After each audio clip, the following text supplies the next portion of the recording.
And hey everybody, and welcome to episode 134 of Self-Publishing Roundtable. I am your host, Wade Finnegan, along with my co-host, Erica Conroy. Hey, I like my new haircut. Looking good. Very fierce. Yeah, very fierce. And stepping in tonight, our very special co-host, Krishan Keller. Hannah. Hello. Did you say host file? No, I didn't, but we could. Did I just become a Pokemon? I'm sorry, I'm battling a cold. If my pronunciation is not the greatest, I apologize. Vicky, I choose you. We're off to a rousing start. Wonderful. Patty's going, what did I sign up for? Oh, yeah, we also have our very special guest for this evening is Patty Jansen. Patty is a science fiction and fantasy author down under in Australia, one of our Australian compatriots. She's published lots, I'm jealous, over 15 novels, lots of short stories, and a bunch of other things. But not only is she a prolific writer, we brought Patty on because she has an interesting take, we think, on this idea of making a living as a writer, which almost every person that I ever run into that watches the show aspires to do. So she's got some ideas about that, and I think it's going to be eye-opening to some people. So, Patty, thank you so much for coming on tonight. We really appreciate it. Well, thank you. As I said, I often listen to the podcast at about 7 o'clock in the morning when I'm at the gym, and I usually enjoy it. So, yeah, thank you. Oh, thank you. That's 23 novels, and it's actually embarrassing that every time someone asks me how many full-length novels I've written, I've got to go to my Amazon page and actually count them. That's exactly what I did. I was like, oh my goodness, this number. Yeah. I was taking Erica's math from her notes, so you know. Yeah. I didn't count. Krishan did that. I didn't have to worry about that. And I'm like this. Wow. And these covers, though. And I'll leave that story for later. But Stop. yes, what happened was I started looking at the covers and I started reading blurbs and I started buying stuff. See, this is what happens when you have a large catalog. You just go, it's like, oh, and click. Oh, I've hit bought. I don't know how that happened. And Patty's going, perfect. That's what I like. So, Patty, why don't you just take a moment, just to, give us a little short introduction of, in regards to your writing career and how you ended up here today. I started writing in the traditional industry.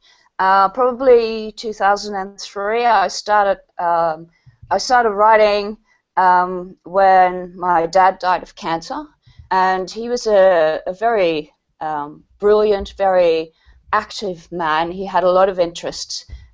He was 1 month short of his 70th birthday, and I thought, had he lived, he'd been able to do so many things, and I'd always wanted to write, so I thought, I better start doing it, because otherwise it's not going to happen. So I started writing. About a year and a half later, I thought, I better take this seriously, because you actually have to show your stuff to other people. So I joined the online writers workshop for science fiction, fantasy, and horror, and I was a member of that for about 4 years. There's some really big names who are members of that, like Elizabeth Bear, Aliette de Bodard, all those people whose names you'll see in Trade Pub, and who've published and won nebulas and all that sort of stuff. So that's what I started out doing, because there really wasn't such thing as self-publishing. And while I was doing that, I first started off with novels, which is really hard. And I thought, well, I better do some short stories, because I can write lots and try to sell the short stories, and you get lots more chances. So that's what I did. And I discovered this Writers of the Future contest, which I then took part in, and I won. So I won this free trip to LA, and workshop with Kevin Anderson and a lot of really well-known people. I mean, Larry Niven was there. I mean, it was just like, yeah, it was really amazing to meet all these people. So after I'd done that, I decided, okay, well, I better do some. What's her name? Christine Catherine Rush was also there, and by that time I had already sold a short story to what's considered a professional market, and they considered their my rights reverting back to me as soon as it was published. So I thought, oh, that's cool.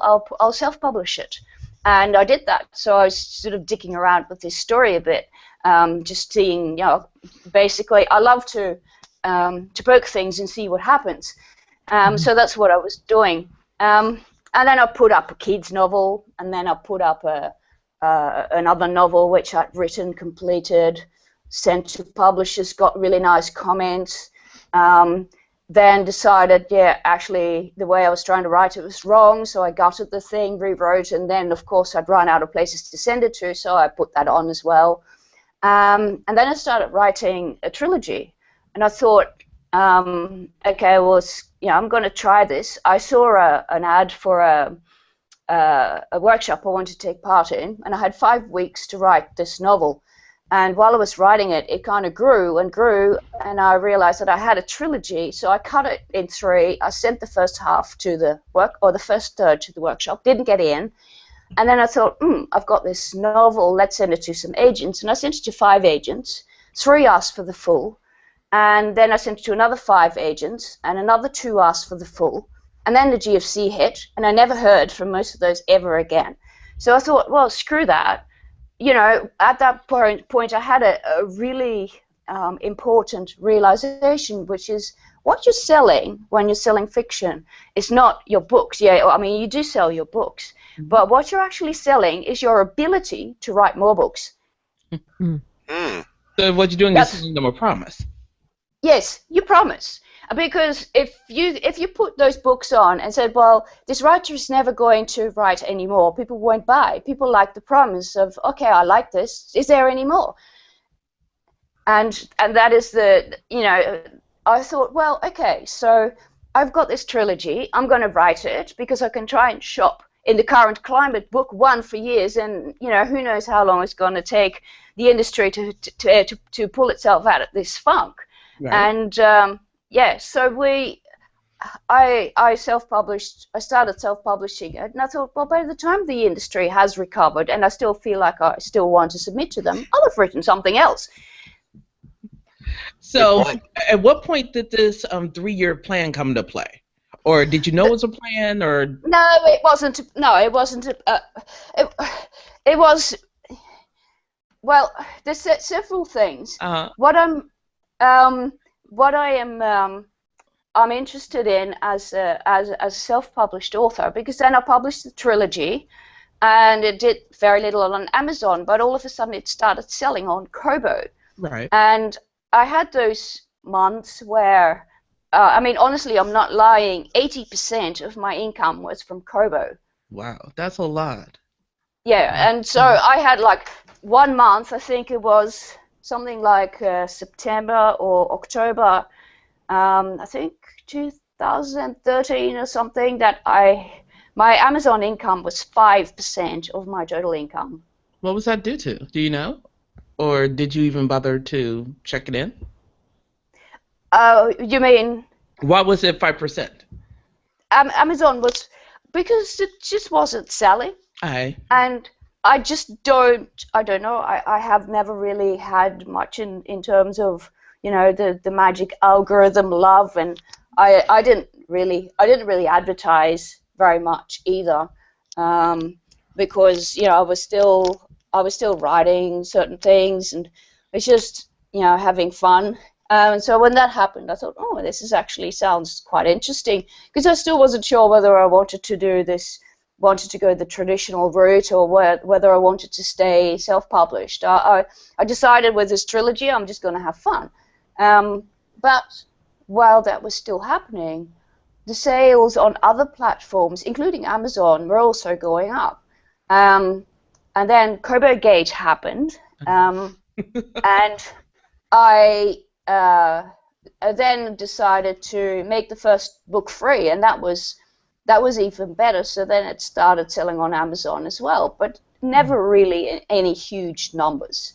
I can sell at the moment probably about now anywhere between 30 and 50 books a day at the moment. Nice. But at any one time, Amazon will only ever be half, but usually less than half of that. And out of those Amazon sales, I'll have half US, half UK. So as you can see, that enormously dilutes the idea of trying to poke the Amazon rankings. And there's this thing called Yaziv.com, where you can see like where your books are pointing. Well, no, nothing ever points to my books. But you still make a living. That's exactly it. And then I started, putting my writing as part of. Well, my husband has a consultancy business, and we thought to do all the right tax stuff, and so I made my writing part of that business. And so he said, like last month, he said, well, actually, if we didn't have so many expenses, we could live from this. And I was going like, oh, okay, because, I've never really had a bestseller. I've just continued to write more books, and I have started in May of last year. I started this mailing list plan, and it's sort of grown from there. And yeah, of course, I would love to have a bestseller, and I'm trying my hardest to do and to write the best books that I'd like to write. Mm-hmm. But the reality is that I don't know. I just maybe don't just have the swagger or something to say I'm going to write a bestseller, because I'm not really sure that is possible. Because if it was, then why aren't publishers doing it? I mean, they spent 100 years getting experience in this industry of selling books, and if they are still taken completely by surprise by how a certain book sells and another book doesn't, then who am I to say that I can do it?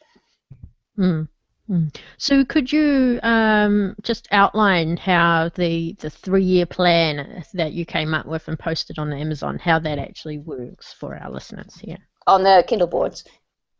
Yes, that and it's also on my blog.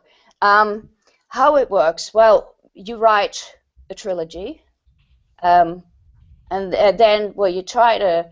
Well, I've based this on writing 1,000 words a day, and not 1,000 words of new fiction, but 1,000 words, adding 1,000 words of edited fiction, which means that sometimes I will delete 3,000 words. It means that I have to write 4,000 to replace them. Now, I won't hit that goal every time, but that's a kind of an average ballpark. And then you write the trilogy and make the first book free. Well, I think ideally before you finish the trilogy, you should. I'm hearing myself. Before you finish the trilogy, you should try to start another series. Before you finish. This is annoying. Before you finish the trilogy. Again? I'm just keep hearing my own echo. Now it's gone. Okay. Yeah, it's gone. So before you finish the trilogy, you should start another trilogy, so that when you publish book 3, you've also already got book 1 of the next series up, so that people know that you are going to write something else, and so that people can more easily transition from one series to another. So is it? Do you recommend the same series as the previous one, or start a series of something completely different? Well, I actually write in a couple of different subgenres, and usually when I've done a science fiction, I feel like writing a fantasy. And when I'm writing a fantasy, I feel like maybe doing something. I've just finished a sort of history-based science fantasy. And you know, I'd like to start an urban fantasy, so I'll do something different just for myself. This is really, some people are more easily, you know, prefer to write a complete series, and other people like to, like myself, jump around a bit. Yeah. So what you do is you write all these books. So during the beginning, especially during the first couple of years, 2 years, you don't really, you know, get too uptight about the whole marketing thing, because you need product to sell. And without a complete series, or at least without 3 books, you're not going to be able to get any people to follow you. I mean, I tend to think, I mean, same when I'm in a bookshop, I always like to see what else a writer has written before I commit. Right. Yeah. Is this the reason why you suggest 4 books a year? Well, that's based on what I can write. I usually write a bit more, but I don't know. I'm a bit funny like that. I like to set I would like to set baseline models, something that, you know, even if the world falls down, I'm not going to fail. Right. I don't like ambitious targets. I was terrible in the workforce with, you know, performance reviews. Right. Yeah. It's terrible. And then I was just sitting there going, like, I've got to do all that. I don't want to do that. And in the end, I've probably done more. But it's just, I respond very badly to these sorts of really tight deadlines. You know, if someone would say, "Oh, you've got to do this by when?" I'd go, "Ha ha ha ha! You know, screw that! I just don't want to do it." So that's you know, everyone will work a little bit differently. So that is what this whole plan is based on. Basically, I don't know. Some people say they find it inspiring to see so many people doing really well. In a way, I guess it is. But if everyone starts, you know, sort of writing all these boasting things about how much they sold, and that, you know, after reading a couple of those, I don't know, it just depresses the heck out of me. And that is, I totally realize that is a personal reaction of mine, and other people will think differently. But I think that the way I think, some other people will also think, will find it equally depressing. And I'm about, like, showing people to say, yeah, you can do it, and you can do it in small steps, and to show them what the steps are, and to not worry about a lot of things that people should do. Because another thing that happens is that people, you know, on the Kindle boards or elsewhere, they go, "Oh, you got to do this, you got to do this advertising, this advertising, this advertising. You got to write, you got to have your street team, you got to have AICs, you got to do Facebook advertising, you got to submit to all these thousands of, you know." And again, I have no time for that, and it's really depressing to think that you have no time to do all that, and everyone else, you think at that time that everyone's doing it. Well, I guess the secret is they are not, but, you know. You're having a coronary talking about it. I can't imagine you trying to do all that time. But you did talk a little bit about advertising, well, marketing, I should say, in form of your mailing list, and you kept on saying a turn of phrase that I just found intriguing. So what exactly is a booby trap link? Oh, it sounds like the quicksand in the old Tarzan movies. They're walking by and it's all of a sudden, I've got a book. What exactly do you mean when you say a booby trap link? Well, what I'm doing with my mailing list is that at one point everyone was using Facebook advertising to drive people to their mailing list. And, you know, once these people are on there, you've got to do something with them. And these are people who don't know me, and they don't know my books. So I thought I better go and advertise those books at them and tell them who I am and what my books are. So what I'm doing is, you know, when someone enters my mailing list and enters the program, I'm sending them an email that has links to my free books, and my MailChimp, but you can do it with other providers. There's hundreds of ways you can do it. Records which people click which link. Right. And that's what it's the same thing when you go to Amazon, and you buy a book, then 3 months later Amazon sends you an email saying, oh, hey, this is the second in the series, or you enjoyed this, maybe you enjoyed that. It's really the same thing. You just look at these people and go like, yeah, okay, I can do that as well, and there are tools for doing it. Nice. So when did you? So at the end of the 3 years, is that when you really started to see your sales tick up across all platforms? Because you talked early on that Amazon was not your main platform, but when did you see the money become steady? Probably since I started doing the mailing list thing. But you do. I mean, the reason I said 3 years, I mean, it's not that I actually followed the plan myself. There's two things about the 3-year plan. I call it the 3-year plan because a lot of people think that their success is going to be overnight, and it's not. So I'm giving people like a 3-year time frame in which to develop a steady income. Okay. So what's your production schedule like? I mean, how many hours a day are you actually writing? I usually write, it depends on what I'm doing.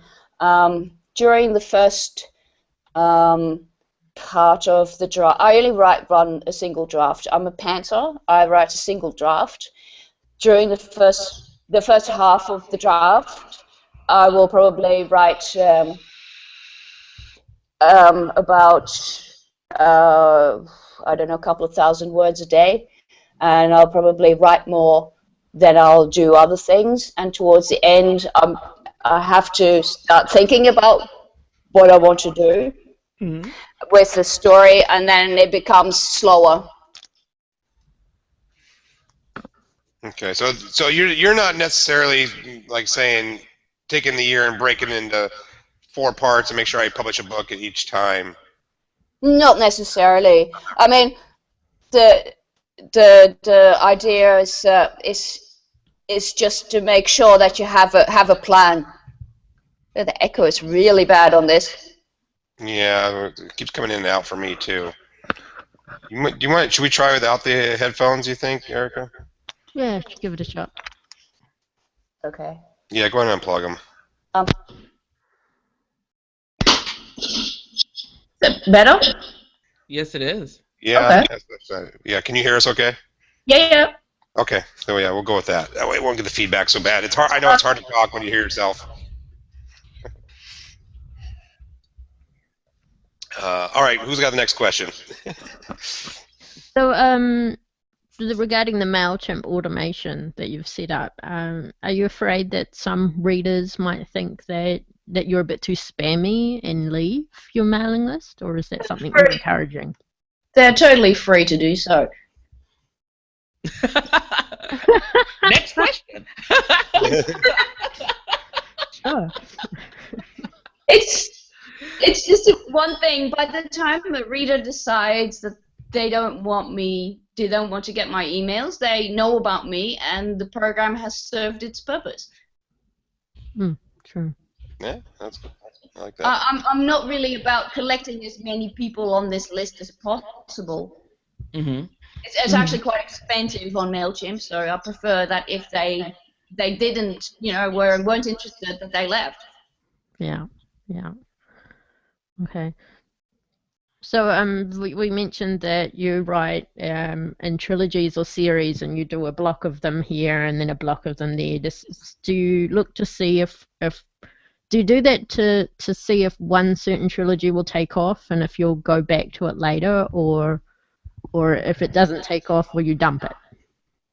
I don't dump things, but I plan it so that I commit to a certain number of books, and then at the end of those books, I can actually cut it off or continue. Yeah. Because So I don't think ever... anything looks worse than that you don't finish your series. Right. Oh, absolutely. Let me ask you this though. What happens when it's selling well, but you are just totally tired of these characters? Or you wrote one, and then during the second book, you're like, I really don't like where this is going. I'm kind of tired of this, but everybody loves it, and you still got that third book. Do you still just plow through, or where's your mind at when something like that happens? It hasn't actually happened to me. It's Oh, wow. Hmm. Are you loving, so you're pretty much writing what you love to do, or are you paying attention to market, or how is that balance going? I do pay a little bit of attention to market, as in I write in genres that I both enjoy, but also genres that where I have enjoyed other people's books, so other people are selling in these genres. Hmm. But other than that, I don't buy books and then analyze them or anything of that. I just don't have any time for that. So you read it, do I like it? Yes. I'm going to read another one. Do I like it? Yes. And that shapes the way you put together your books, shapes the way you Yeah. write your books? I have a couple of example writers which I hold to as my examples, and that's pretty much it. And I know that they sell books, so that'll do for me. Right. Can you name them? Yeah, there's Lois McMaster Bujold, C.J. Cherry, Australian writer called Glenda Lark, other Australian writer called Karen Miller, and people like I forgot her name. I always keep mixing them up. But there's a whole bunch of Australian female fantasy writers that I really enjoy, like Trudy Canavan and all them. So some of my books are modeled, well, not really modeled, but they would fit in well with those books. Right. They're good peers and colleagues with these writers.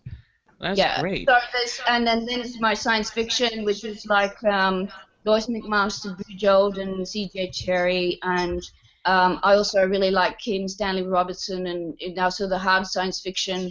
A lot of different writers. I mean, I know they sell well, so if I write something, that would fit in that genre, that's as far as my marketing research goes. Was that the thought you had when you started considering the multi-author bundles? Yeah, well, one of them I made myself. Right. This is actually doing really well. And the other one I was invited in with a group of people that, some of them I've been friends with for a while, so it's just, we just wanted to try this, as a marketing tool, really. So which one is which? I see there's the Quest bundle that has Lindsay Baroker in it, and the Galactic Empires with Marky Cooper in it. Yes. The latter of which I know. Which one was the one you put together? The last one, the Galactic Empires. Okay. That's the one I did. Right. Was that before or after? Was this your first bundle ever, or was this after the? No, that's just barely a month old. Oh, so this is brand new. It is very new. Right. How's it doing? Yeah, I said it's going really well. I mean, I'm quite happy with it. I mean, seeing it's free, we we went up into the top 100. They're sitting at about 300 at the moment. We've had about something like 6,000 downloads on Amazon US. I haven't actually done the UK figures, so they're probably about 2/3 of that. It's doing quite well. I'm very happy with it. Okay, excellent. So there is a bit of marketing behind that one, or is it more just the authors involved in the bundle doing their own marketing to help out? We do our own marketing. Yeah, we haven't actually engaged anyone. Although we're booking at the moment, we're kind of spreading out our promo, and we're booking a site every now and then. Okay, cool. And another form of promotion that you're doing is a few months back you started doing the multi-author cross promos, which you've been inviting keyboard users to participate in. Can you explain what that's about? Well, I actually started doing them probably more than a year ago, but they've only been very regular since a couple of couple of months. Well, the same thing. What happened was that everyone started using Facebook to drive people to their mailing lists, and then people were kind of at a loss of what to do with those mailing lists. So I thought, well, how about we just use these mailing lists that people have collected, and just advertise great promos. Bunches of free books and bunches of 99-cent books. I mean, if the people on those mailing lists are really readers, then they'd be interested. Sure. And it is one way to keep them interested because there's content going to them and giving them more options. How much because you do this at least once a month, organizing them, how much of your time does it take up? Usually not very much. But last promo, my WordPress crashed completely on me. Oh, no. To the point where the site has now become unusable, and I'm going to migrate the whole lot to another site, but I still have to do that. I've got a couple of, usually I do that stuff in the weekend, and usually but I've got a couple of weekends coming up where I'm actually away or I can't do it. So I don't know when the next promo will be. I've already said that. I said, well, I will, open the form when it's done and when I can be. I don't think any of the users ever noticed that there was something really wrong with the site, but I just couldn't upload the file, and it's incredibly annoying. I would spend a whole Sunday morning trying to change one thing that would normally, would have to take me like 30 seconds to do. Yeah. Yeah. Sounds like a database problem. Let me take off my WordPress hat. It is. And so we're going to look at first having a better hosting plan. And then my husband is a programmer, not a WordPress or anything. He is an Oracle programmer, and we're just going to have a look and see how we can fix it or how we can do it differently. Because the site itself is not really that high tech or anything. It's just that if you can't update anything, it's just horrible. Pretty useless. So how many authors or books do you end up working with for each promo? I mean, is it a huge amount or is it just a small group every month? No, I've got a mailing list that goes out to all the authors who are interested or have ever participated in the promo. At the moment, there's something like 450 people on it, and each of the promos are I usually get about, when I started, it would be like 60, 80. Last promo was 113 authors with more than 150 books. So it's actually growing quite big. Do you have any plans to cap it, especially in case it gets too unwieldy, or just the sky's the limit? Well, yeah, I don't know. I don't really have any great plans, as long as it remains easy for me to actually put the site up. Yeah, because that's at the moment the hardest thing. But I don't like excluding people. Sorry, you what? I said I don't like excluding people. True. And saying that, have you had to turn any authors or books down for whatever reason? Oh yeah, if they suggested dieting books. And seriously, they did. They did. No way. And to be fair for the listeners, it's because what genre do you do the mailing list for? Exactly. Yes, exactly. And it actually says so in the instructions, and very clearly. Or when I say, well, this has got to be a full-length book, and they submit short stories. Or very rarely I've had to turn down people for, when I usually do a very, very, very quick check of, just a first page check, typos, formatting, and the cover. Like if it's got a horribly pixelated cover, I really can't have it on there. Right. Yeah, because it's first impressions, isn't it? Yeah, it is. Yeah. I'm sorry, I'm still stuck on the cookbook. Yeah. we're doing science fiction, fantasy, and horror, right? And 500 fast recipes for your son, for your ladies' worship, the small group. Like, I can't even right now with that. I want to go back very quickly, or maybe not so quickly, because I want to talk about this at length. I want to go back to your catalog because I am obsessed with two things: mindset, which we're gonna get to in a minute, and catalogs and the size of the catalog. When I was doing the counting, and may or may not have bought all the books in the Ice Fire trilogy, I noticed two things: that you do have print, but you Yes. do not have audiobooks. Yes. Is that, oh, that tone sounds like it's strategic. Is it strategic? Is it something that you're totally not interested in? Or is it just you wanted print and audiobooks? Well, you might have noticed that I'm in Australia. Yeah. And ACX is not open to people outside the US and the UK. Mm-hmm. And So I can go through someone else and pay them 10%. And I have never ever listened to an audiobook, and I have no clue what to listen for in an audition. So actually, and then I want to have someone good, so I've got to pay them something like $400 or $300 per finished hour, which is in American dollars too. So times that by 1.3, and I just can't see, for books that aren't already selling hugely, that's going to be a viable proposition at this point in time.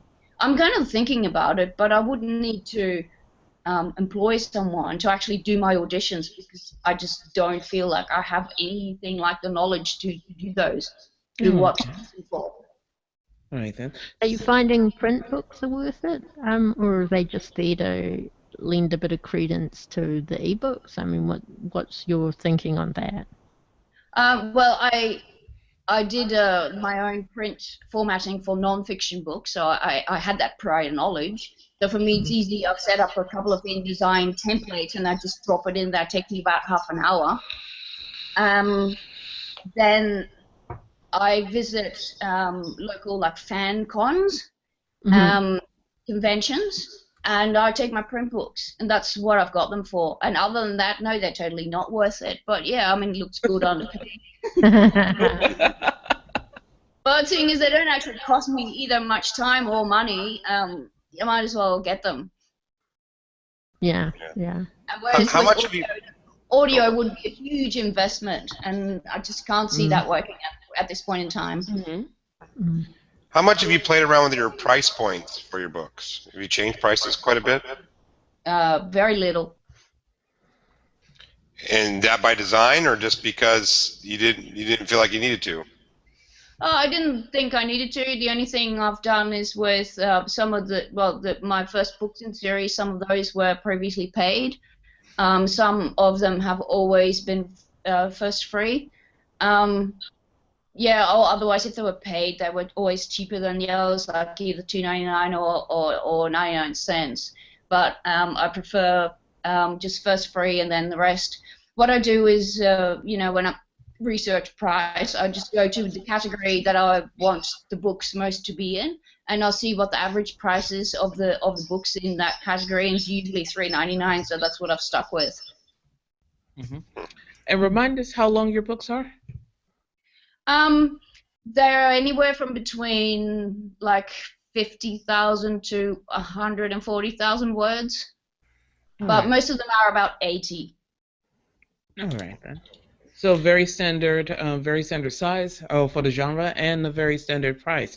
I've noticed that your paperbacks are also top shelf level pricing for paperbacks, which really does my heart good.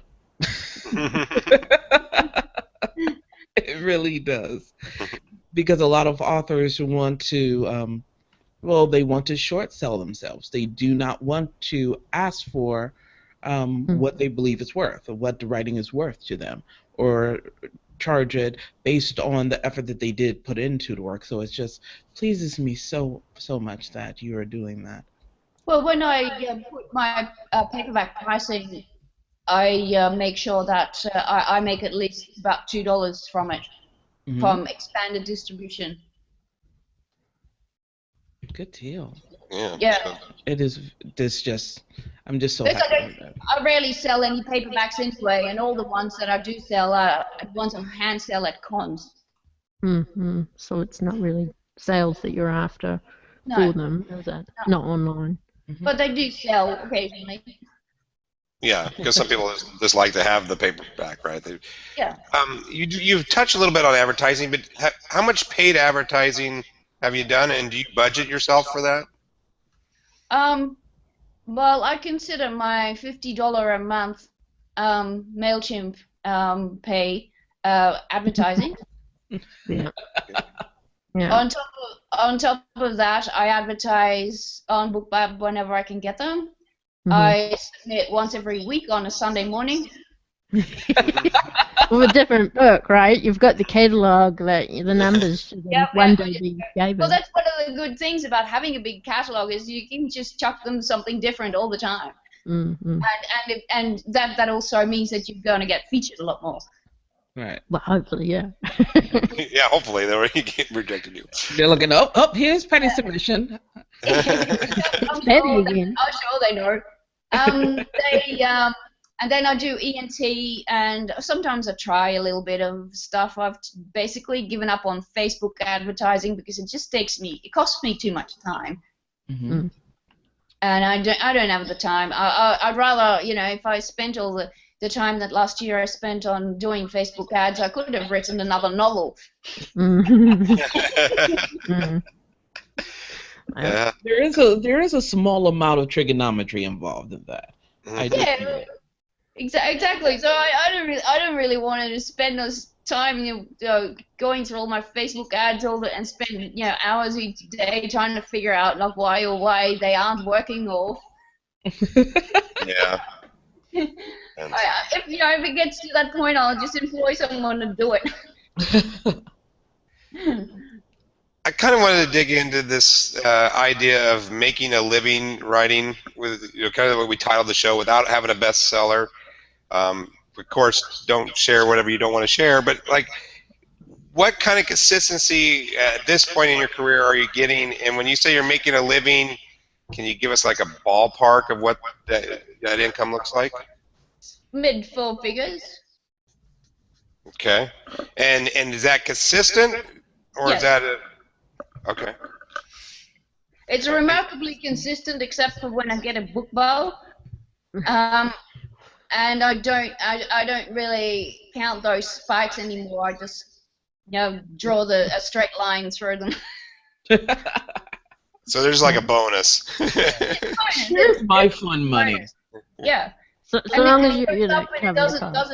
it goes down a little bit, doesn't go up an awful lot, and but it's like a line that goes like this. It's not like that jumps around a lot, and not at all. So that's what I actually like. I'm interested in increasing my baseline sales, Mm-hmm. my do nothing sales. Yes. Yeah. Like do nothing sales. Oh, I like that. Do nothing sales. We've got a question from the audience. This is from Kate Morgan. She wants to know if Patty can talk a little about how she goes about getting reviews, because it looks like you've got quite a pretty good track record there in terms of review numbers, Patty. Yes, she does. Oh, I don't actually think so, because I think it's really hard to get reviews. My books that have the most reviews are the ones that are also quite old. Mhm. My book that's got the most reviews has been on BookBub 3 times. Okay. What I do is I ask my mailing list on several occasions, like, please, if you enjoy the book, write a review. And I also have a program going where people who review or people who want books can get them to review from my mailing list. Mm-hmm. So if they say, well, I want to review this book, can you send me a copy? We'll do that. It's very slow, and so at times it just feels like pushing sludge uphill because it takes a long time. and it's very hard. It's really hard. I don't know about romance writers tend to review a lot more, I think. But to get science fiction readers to review is pretty much impossible. We're too busy reading. We're too busy reading. We put it down. We pick up another book. Oh yeah. In a minute. Now I'm going to ask you about, because during the course of this interview and when we talked before we started, I'm just struck by your approach to writing in the writing career, a successful career. I do consider mid four-figure successful career. You are very non-militant, you're very... Yes, you are, because romance writers, oh my goodness, I've had Marines that go like, whoa, when you're talking about the intensity of romance writers and their business, but you tend to have a very, I don't want to say casual, but I do want to say a relaxed worldview about your success and about the work that you've put in. And maybe because you're a naturally calm person, but where is your mind at when it comes to writing the books? Is it strictly, I write what I enjoy, if it sells, good, if it doesn't, and you just keep that? Or do you stress out? Or what does the stress and the panic and, oh my God, what if it doesn't sell come in, if it ever comes in? It really doesn't. It doesn't really. What I have some ideas before I start writing, and then I look at which one of these do I think is most marketable, and that's pretty much all the market research I do. Worrying about whether or not it sells, no, not really, because I also know that when I start a new series, quite often it doesn't sell very well until you get a couple of books in and you can make the first book free and you can start pushing that. So it's, yeah, I mean, I don't like to abandon things because I like to finish a series, so I will plan, say, at least 3 short books. And then if it really doesn't sell, then I probably won't write anymore. But if it does, then I might write some more. And I just write to enjoy myself. That's a good great. attitude. Yeah. But do you worry that it isn't good, or is it because you've been with these with your writing group and you've had sit downs? Do you worry about that at all? I know that there's always people who won't like it. It's actually my worst reviewed book is also my bestseller. And sometimes you get irate emails about certain aspects of the book, and sometimes they're completely opposing aspects. I don't know. Probably through things that have happened in my personal life, I'm pretty much done with wondering or worrying about what people will think of me. And I think that's a personal mindset. When you're at school, you worry about that sort of thing. Right. But it's sort of as your life progresses and you have kids, and after a while you think, oh well, I really don't care. I'm just going to do this, and I'm just going to enjoy it. And I know because I've had that trade pub, validation. If you need that. I did join, Science Fiction Writers of America as a proper member before they started allowing self-published writers. So I did have, the points and the, whatever I needed to become a member, and that was sort of enough validation for me. I didn't really need any more than that. Just to be published in the magazines like Analog and to win that prize, and that's enough. It means that I can obviously write and I still send stuff to my editor, and he tells me, yeah, this doesn't work, and I go, oh yeah, well whatever, we'll change it. But I don't really think, I know some people always hate the book, but that's not really up to me. Once I've published the book, it's not really mine anymore. I've heard a couple of authors say that on here, and I like the fact that you can let that go like that. So I think some people have a really hard time, but it's like once I've published it, it's not mine anymore. It's somebody else's. Yeah, well, it's the readers, and the readers make of it what you want, and sometimes they come back with reactions. You go, oh, okay, well, that's not quite what I thought when I was writing it, but yeah, fair enough. If that rocks your boat.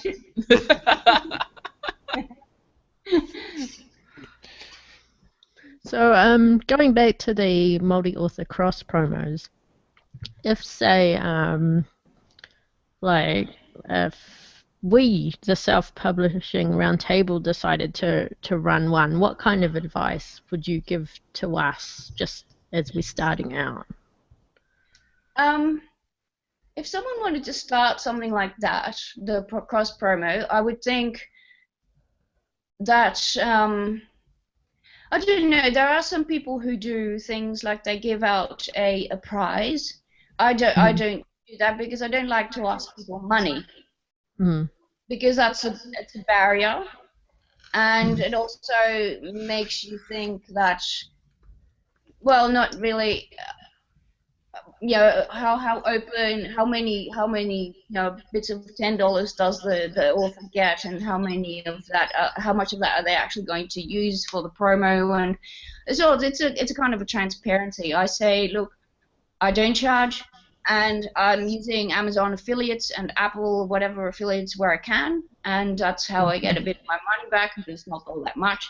But I think you've got to make the barrier to entry fairly low.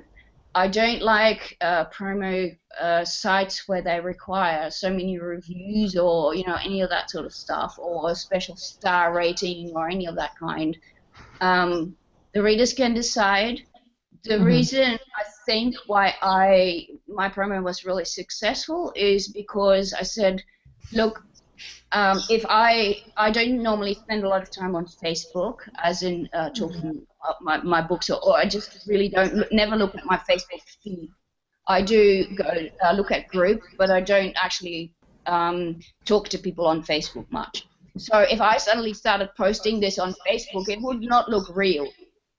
So I go to Twitter. So if I send it to Twitter and someone else is on Facebook a lot, but they send it to Facebook, and someone else is good at Google Plus, or is good at some other, Reddit or goodness knows what. I mean, I probably have accounts at all of those, but if I started posting stuff about promos on those channels, it would just look like glare, someone's spamming. Buy my book, buy my book, buy my book. I got a book. You want to buy it? Buy my book. Yeah, my philosophy was, well, everyone can do this, but they do it at the place where they are active. I like that, yeah. So I'm going to have a lot of Instagram ads. We had some Instagram posters last time, and well, whatever. I don't even know. Can't even remember if I have an account there. Probably I do, but. Well, I don't, but yeah. I do, and I just posted to it today. Every time I go to a barbecue joint, it's like, yes, if my Instagram just flares up, yes. Yeah. You're in the young hip crowd, Krishan. Well, I'm in a young hip crowd being old and not hip.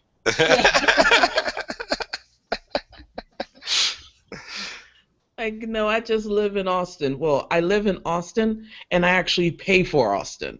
I got a job, sweetie.